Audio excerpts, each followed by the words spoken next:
যিনি চেয়ারম্যান তার কাঁধের উপরে তার এলাকাটা আমানত, যিনি মেম্বার অব দ্য পার্লামেন্ট পুরো নির্বাচনী এলাকাটা তার কাছে আমানত, যিনি প্রধানমন্ত্রী পুরো দেশটা তার কাঁধের উপরে আমানত। যার দায়িত্ব যত বড় তার আমানতও, আমানতের খেয়ানত করে, এটা মুনাফিকের লক্ষণ। কথা বলেন। বিশ্বনবী বললেন একটার পর একটা আমানতের খেয়ানত হতে থাকবে সমাজে। আমরা জাহান্নামের দ্বার গোড়ায় চলে এসেছি, কিয়ামতের দ্বার প্রান্তে চলে এসেছি, একটার পর একটা আমানতের খেয়ানত আছে না নাই?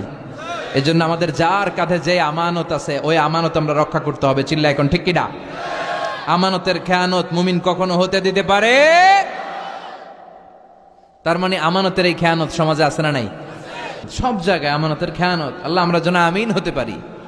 বিশ্বনবী ছিলেন as-সাদিক আল-আমিন, সত্যবাদী আমানতদার।